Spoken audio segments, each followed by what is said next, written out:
What distinguishes leaders from followers in the management of globally dispersed innovation? I actually think that leaders don't lie to themselves about whether or not what they're doing is working or not. Because in the case of innovation, it's very hard. You don't have really good metrics. You don't have very good objectives about is it working, is it not working. And so it's really possible to sort of tell yourself, oh yeah, I'm innovative. Or to tell yourself, oh, what I'm doing is correct, even when it's just a disaster. So I think the most important thing for an effective leader in innovation, somebody in globally dispersed innovation, somebody who's able to sort of move ahead, is that they can look at what is happening across the globe and be able to say, this is working here, this isn't, and to sort of rearrange the parts accordingly. You've made the case for innovation shortfall. Shortfall? So how will borderless innovation impact the future, do you think? Well, you see, that's really the key, is that what we've had over the last 10 years in the US and also globally is kind of a shortfall of innovation in a lot of the areas that we expected to jump ahead. Not in communication, obviously. Communication has gone on like gangbusters, but in a lot of other key areas ranging from life sciences to energy-related technologies have just fallen short of where we expected them to. Now, there's two things that can happen with borderless innovation. The first thing that can happen is that this could add all these smart people to working on hard problems that turn out to be harder than we expected. And so it could get around the problems. It could cause the innovation shortfall to go away. The other possibility is that really companies are using borderless innovation as a way of cutting costs, focusing on routine innovation, not really going for the big breakthroughs. And to me, this is the big unanswered question. Is borderless innovation a force for breakthrough, or is it in some sense a capitulation to the shortfall? Can you offer one or two examples that you've been involved in or observed that represent an effective implementation of borderless innovation?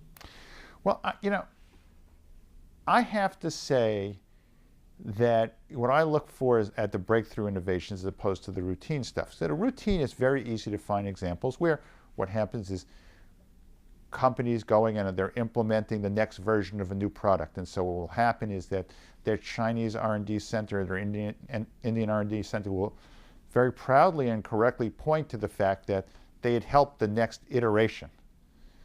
The real question in my mind is, can you find examples where the fact that something was borderless accelerated the breakthrough?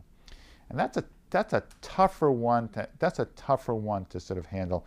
I mean, I'm looking for examples right now on that, and I'm very agnostic on this question. You got to understand, I'm come to this from neither a positive or a negative view.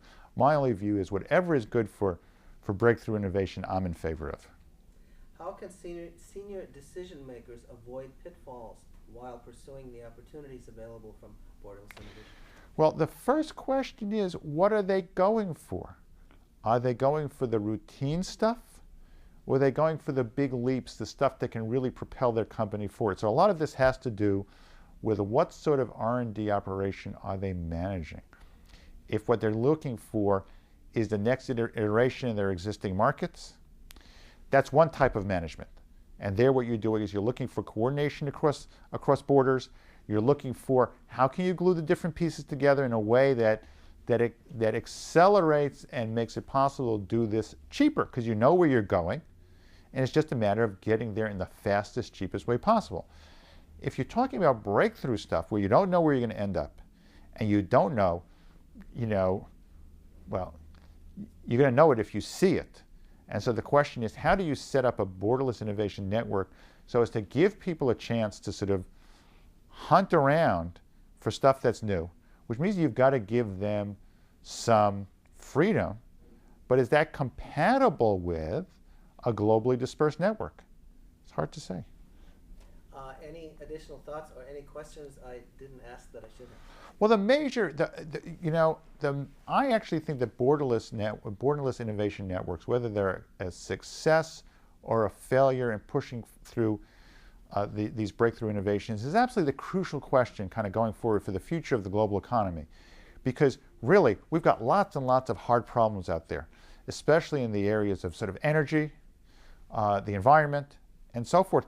Amazingly hard problems. We want to know, and they're global problems, and you want to know, well, what's the fastest and best way of getting to answers there?